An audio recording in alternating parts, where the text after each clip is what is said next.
Another week, another episode loaded with drama. Yes, we're absolutely talking about the House of the Dragon. Well, we'll be refreshing your memory about the characters we lost in this one episode and how horribly they died. Guess the season is fast becoming like GOT, dropping favorites like flies. If anything, this just makes us super excited for the upcoming episodes, as the season is about to get really bloody. Let's do some catching up, shall we? First off, a lot has changed, but has it? We don't mean this lightly, because episode 6 felt like we were in another drama, and well, a 10-year jump is bound to change a lot, so job well done. But is this transition what the show needed? Because House of the Dragon has been at an all-time high with the last 5 episodes, all of which gave us the chills and the thrills. But this one was some fresh hell, and you gotta see it to believe it. We mean an older Queen Alicent, played by Cooke, and Princess Rhaenyra, played by Darcy, who is exactly like their younger selves, just a little more paranoid and power-hungry, but that was bound to happen. We have to say, birthings are to this show what weddings were to GOT. The moment we see that someone is expecting, we prepare for the worst. Survival, guys. It ain't easy being a fan of a franchise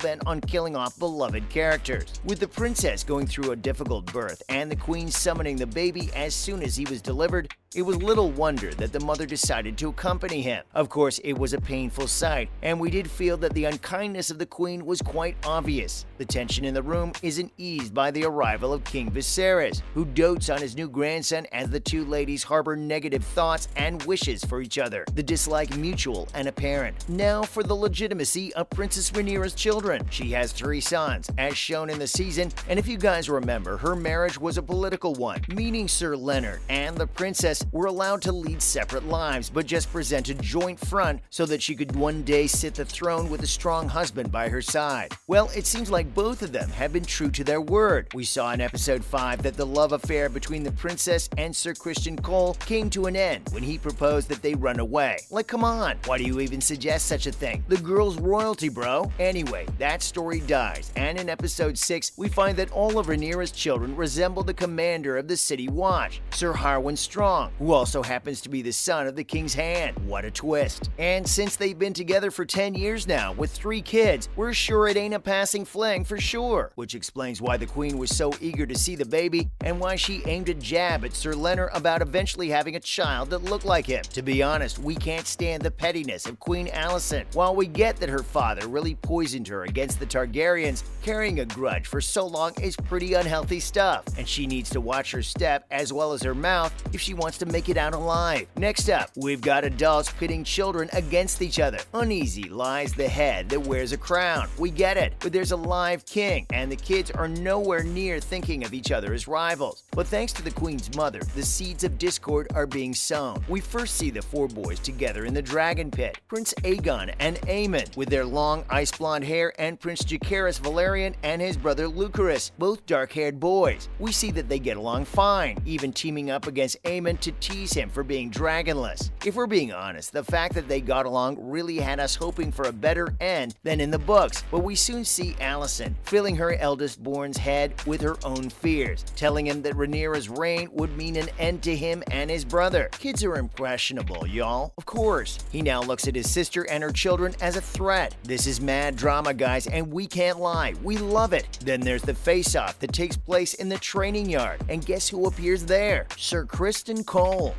Wasn't he the guy who murdered Laenor's lover? How is he still breathing? Well, the answer is, of course, the Green Queen. And the man's super toxic, to be sure, which makes us feel pretty glad that the princess ditched him at the right time. Let's look at the role of the knight who switched allegiances. Sir Criston obviously is the man we're talking about. Once madly in love with the princess, he now carries on like a scorned lover, scheming with the queen against Rhaenyra and her children. Like a typical man with a fragile ego, he can't get over the fact that the girl he loved chose something better for herself. What's really disturbing is the role he's playing in turning the children against each other. He's seen encouraging Prince Aegon to attack little Jacaerys as the boy tries to defend himself. What should have been child's play turns into a full-fledged attack while the king watches. We see Sir Harwin step in and do the honorable thing of separating the boys, reminding the bully Sir Cole that he's being unkind, and it's then that we see the snake that he truly is, implying that the concern shown by Sir Harwin was one of a relative, basically insulting the princess, the commander, and their children. And he receives a beating, which he deserved. Let's learn more about the Strongs and the Targaryen prince. As the rumors sparked by the Greens catch fire,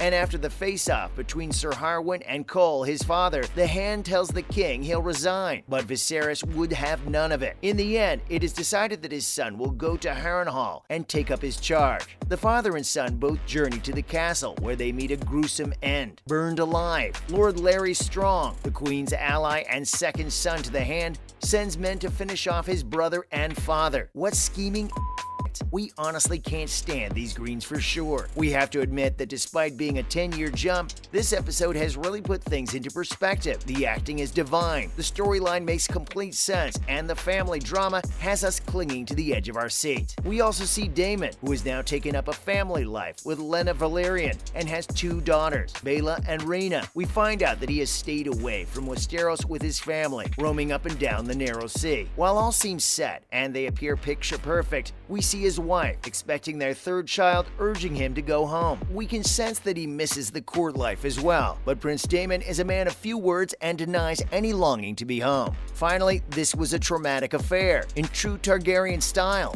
As we said, pregnancies just don't bring the best news to this show. We see Daemon's wife in childbirth, but the baby refuses to come. And while the surgeon is informing the prince that they won't be able to save the mother or the child, she stumbles out and goes to her dragon. Earlier on, she mentions wanting to die a dragon rider's death, but as she walks to her dragon in the night and orders it to breathe dragon fire, our hearts jumped into our throats. We can't deny. And the look on Vhagar's face, but he dare not disobey a direct command. It was a tough scene to watch and one we'd want to be removed from our memories for sure. But we do feel that she and his unborn child's death is what's going to push the prince to head home, where the scheming is at an all-time high. We see the princess leave King's Landing and head to Dragonstone with her family. We also see Sir Larys coming clean to the queen about putting his kin to death. If we're being fair, Alicent did look horrified when she found out, but that does little to ease our minds because we know that the fear she carries of her children